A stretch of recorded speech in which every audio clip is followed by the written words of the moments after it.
ఎలిఫెంట్స్కి అంత పెద్దగా ఎందుకు ఉంటాయి తెలుసా? చెవులు. నేను మాట్లాడుతుంది చెవుల గురించి.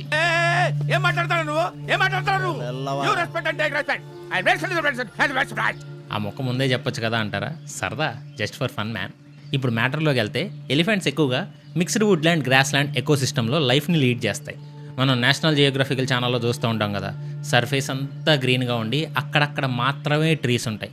ఆ ఏరియా అంతా కూడా ఎండి మండిపోతూ ఉంటుంది. సో అలాంటి హాట్ ఏరియాస్లో ఉన్నప్పుడు ఎలిఫెంట్స్కి బాడీలో ఓవర్ హీట్ ప్రొడ్యూస్ అవుతూ ఉంటుంది. అంత హీట్ బాడీలో ఉంటే అక్కడ ఉండే కండిషన్స్ని తట్టుకొని సర్వైవ్ అవ్వడం ఇంపాసిబుల్. అలాంటి టైంలోనే వాటి బాడీలో హీట్ని ప్రొడ్యూస్ చేసే బ్లడ్ సెల్స్ వీటి చెవుల దగ్గరికి ఫ్లో అవుతాయి. అలా వెళ్ళాక ఎప్పుడైతే ఎలిఫెంట్స్ వాటి చెవులను అటు ఇటు ఫాస్ట్గా మూవ్ చేయడం స్టార్ట్ చేస్తాయో ఆ బ్లడ్ వెజల్స్లో ఉండే హీట్ అంతా కూడా బయట ఎయిర్లో కలిసిపోయి కూల్ ఎయిర్ని మాత్రమే ఆ బ్లడ్ వెజల్స్ అబ్జర్వ్ చేసుకుంటాయి. ఇప్పుడు ఆ బ్లడ్ తిరిగి బాడీ లోపలికి వెళ్ళి బాడీ హీట్ని రెడ్యూస్ చేస్తాయి. ఆ తర్వాత బాడీ తన టెంపరేచర్ని బ్యాలెన్స్ చేసుకుంటుంది. దీంతోపాటు వాడుకున్న large years hearing and communication కూడా అండ్ వేరే ఎలిఫెంట్స్కి సిగ్నల్స్ని సెండ్ చేయడం కోసం కూడా హెల్ప్ అవుతాయి. ఇందులో మనమే కాదు, భూమిపై నుండి ప్రతి క్రియేచర్లో కూడా ఎవ్రీ సింగిల్ క్రియేచర్ కూడా వాటి బాడీ పార్ట్స్ ఏదో ఒక ఇంపార్టెంట్ కీ రోల్ని ప్లే చేస్తాయి. యుఎస్ చేస్తున్న ఈ ఒక్క పని వల్ల అక్కడుండే ఒక 28 మేజర్ సిటీస్ వాటర్లో మునిగిపోతున్నాయి. దానికి reason drinking and city use కోసం ఎక్కువగా అండర్ గ్రౌండ్ వాటర్ని బయటికి తీసేయడం. అలా చేస్తే కొన్ని సంవత్సరాల తర్వాత ఆ వాటర్ అంతా కూడా రిమూవ్ అయిపోద్ది అండ్ దానిపై నుండి సర్ఫేస్ కూడా మెల్లిగా బ్యాలెన్స్ లాస్ అయ్యి బ్రేక్ అవ్వడం స్టార్ట్ అవుద్ది. ఇదే కనుక జరిగితే ఇప్పుడు అదే సర్ఫేస్ పైన బిల్డింగ్స్, హౌసెస్ని కన్స్ట్రక్ట్ చేస్తున్న 28 స్టేట్స్ వరకు కూడా వాటర్లో మునిగిపోయే ఛాన్స్ ఉంది. హాస్టన్, టెక్సాస్ లాంటి ఏరియాస్లో అయితే పర్ ఇయర్కి 1 సెంటీమీటర్ వరకు సింక్ అవుతానే ఉన్నాయి. ఇలా ఎవ్రీ ఇయర్ సిటీలో ఒక సంవత్సరానికి at least 20% of the land 2 millimetres వరకు మునిగిపోవడం ఆల్రెడీ స్టార్ట్ అయింది. కాకపోతే ఈ డిఫరెన్స్ చాలా తక్కువగా ఉంది కాబట్టి మనకు అంతగా అర్థం కాదు. బట్ ఇది లాంగ్ టైంలో కొంపలను నిలువునా ముంచేస్తుంది. వీక్ బిల్డింగ్ ఫౌండేషన్స్ అవి ఎన్నున్నా ముందు అవి కూలిపోతాయి. రోడ్స్ అండ్ బ్రిడ్జెస్ కూడా క్రాక్ అవుతాయి. ఇంకా తర్వాత ఏముంది, ఫ్లడ్స్ వచ్చి అందరినీ ఈడ్చుకి వెళ్ళిపోతాయి. ఇప్పుడు మనం ఉన్న సర్ఫేస్ బ్యాలెన్స్డ్గా ఉందంటే రీజన్ ఆ గ్రౌండ్ కింద వాటర్ లెవెల్ సఫిషియెంట్గా ఉంది కాబట్టి. అప్పుడప్పుడు ఎర్త్ లైట్గా షేక్ అవ్వడం అబ్జర్వ్ చేస్తూనే ఉంటాం. అంటే గ్రౌండ్ కింద వాటర్ లెవెల్ తగ్గుతుందని అర్థం. అప్పుడే అసలు ప్రాబ్లమ్స్ స్టార్ట్ అవుతాయి. ఇప్పుడు యూఎస్ కూడా అదే సిచ్యువేషన్లో ఉంది. మరి దీనికి సొల్యూషన్ లేదా అంటే ఒకటే దారి, అవసరానికి మించి వాటర్ని బయటికి తీయకూడదు. లేదంటే ఏదో ఒక రోజు అదే వాటర్లో మనం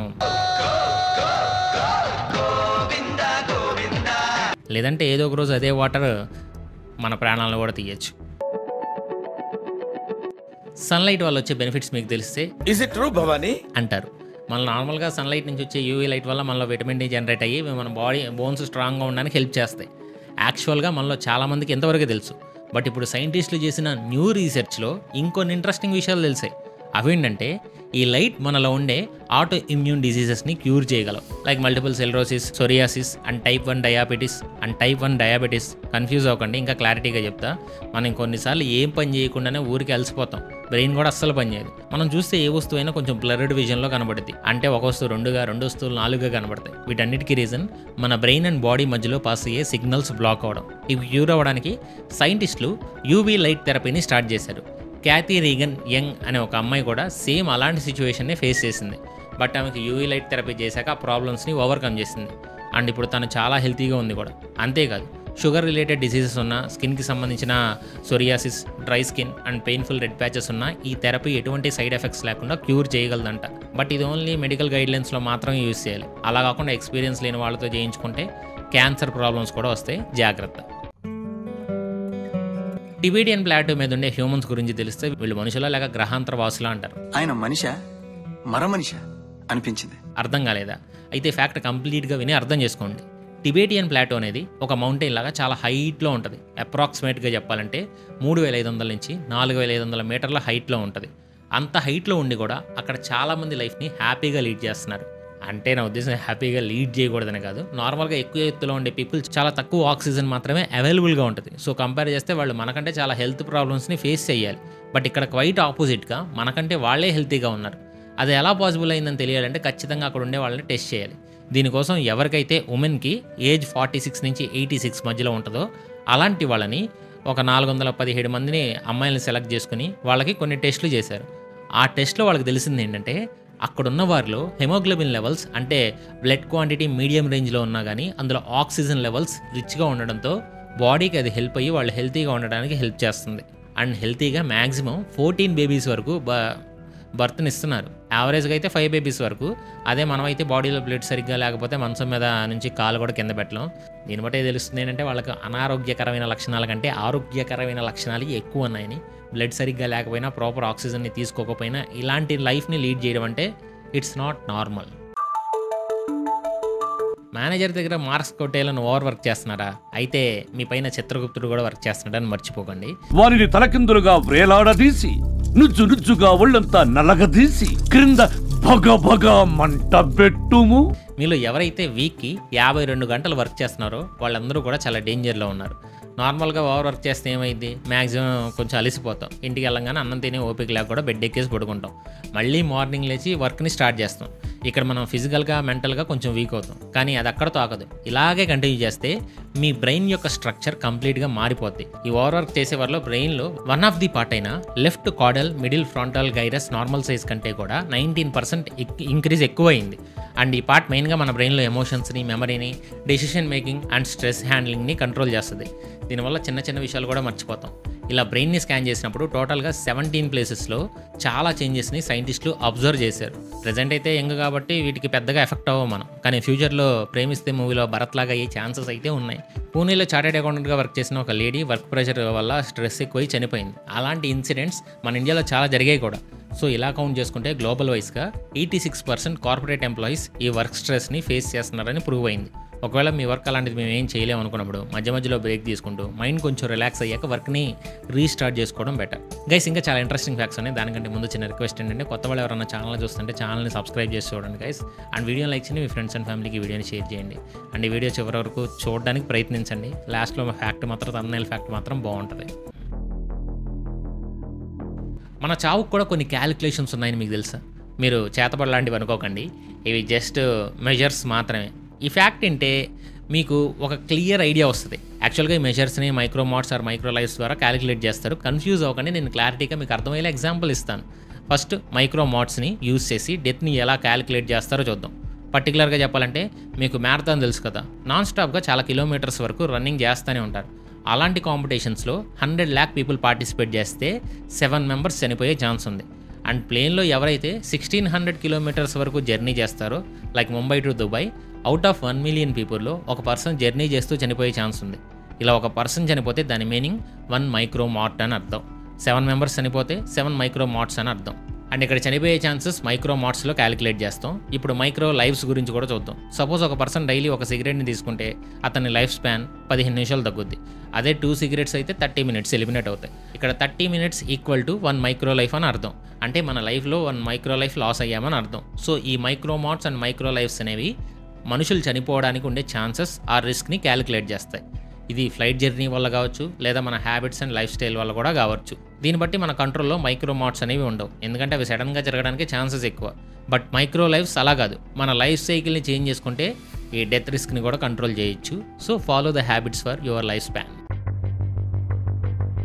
50 సంవత్సరాలు బ్యాక్ చేయించుకున్న ఒక ఇంజెక్షన్ ఇప్పుడు ప్రాణాలు తీసింది. ఎప్పుడో 50 సంవత్సరాల క్రితం చేసుకున్న ఇంజెక్షన్ ఎలా అంటారా? కొంచెం నమ్మేలా చెప్పు బ్రో అంటారా? సరే వినండి. ఈ ఇన్సిడెంట్ యూఎస్లోని ఒక 58 ఏళ్ల ఓల్డ్ ఉమెన్కి జరిగింది. ఇవి 1971 అండ్ 1980s టైంలో ప్రియాన్స్ అనే ఒక అబ్నార్మల్ ప్రోటీన్స్ ఉన్న ఇంజెక్షన్ చేయించుకుంది. రీజన్, ఆమెకి బాడీలో హార్మోన్స్ ఇంబ్యాలెన్స్గా ఉండడం. ఎందుకు అబ్నార్మల్ ప్రోటీన్స్ అంటున్నా అంటే, చనిపోయిన పీపుల్ బ్రెయిన్లో హార్మోన్స్ని ప్రొడ్యూస్ చేసే పిట్యూటరీ గ్లాండ్ అనే పార్ట్ నుంచి కొన్ని హార్మోన్స్ని కలెక్ట్ చేసినప్పుడు బాడీలో ఉండే ప్రియాన్స్ అనే న్యాచురల్ ప్రోటీన్స్ అన్ఫార్చ్యూన్గా మిక్స్ అయిపోయాయి. ఈ ప్రోటీన్స్ నార్మల్గా మన హెల్త్ అండ్ బ్రెయిన్కి మంచివే, బట్ ఎప్పుడైతే వీటిని ప్రాపర్గా యూజ్ చేయలేదో అవి బ్రెయిన్లో ఉండే నర్వ్ సెల్స్ని డ్యామేజ్ చేస్తాయి. దానివల్ల చనిపోయే ఛాన్స్ కూడా ఉంది. ఇప్పుడు ఇవే ప్రోటీన్స్ ఆ హార్మోన్ శాంపిల్స్తో మిక్స్ అవ్వడం వల్ల హార్మోన్స్ మొత్తం కూడా కంటామినేట్ అయ్యాయి. అంటే ఒక డేంజరస్ పాయిజనస్గా మారాయి. బట్ అప్పట్లో డాక్టర్స్ వీటిపైన ప్రాపర్ నాలెడ్జ్ లేక ఇదే ఫామ్ని ఇంజెక్షన్ ద్వారా క్యూర్ అవ్వడానికి ఆమెకి ఇచ్చారు. ఆ రోజు నుంచి ఆమె చనిపోయే రోజు వరకు బ్రెయిన్లో CGAD అనే ఒక డిసీజ్ కొన్ని డికేట్స్ వరకు స్లోగా గ్రో అయ్యి బ్రెయిన్ని కంప్లీట్గా డ్యామేజ్ చేసింది. దానివల్ల ఇప్పుడు ఆమె చనిపోయింది కూడా.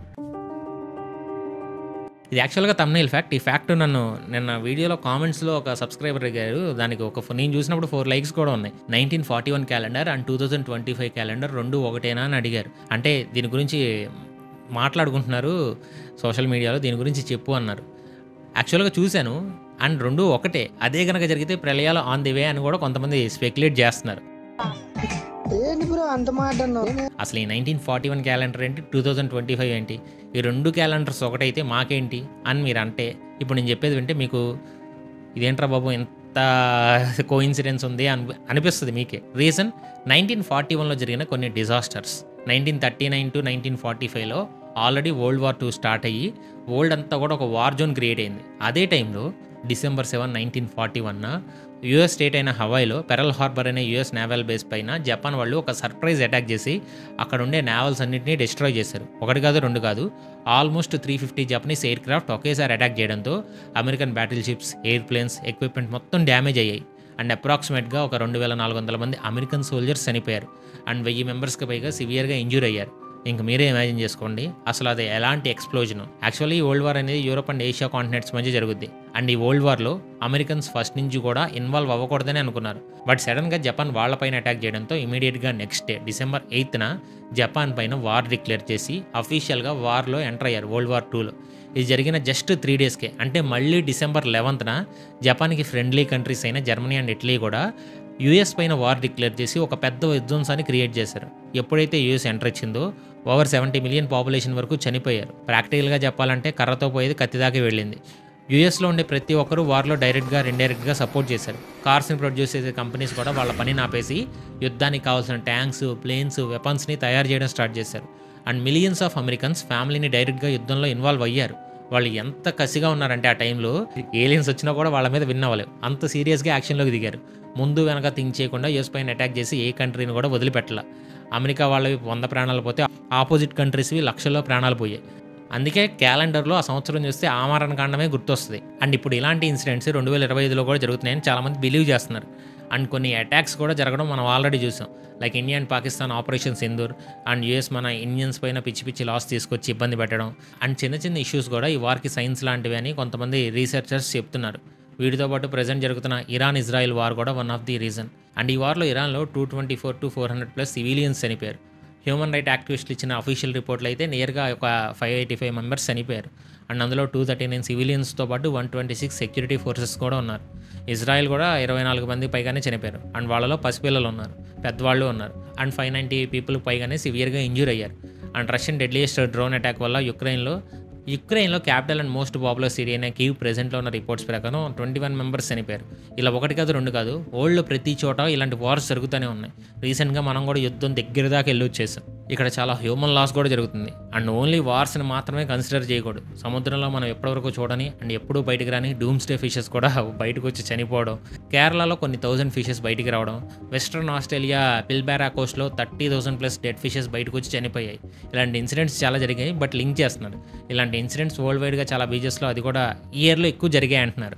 అంటే సీలో కొన్ని డేంజరస్ సైన్స్ వల్ల ఇలా జరుగుతుందని చాలామంది ట్రస్ట్ చేస్తున్నారు.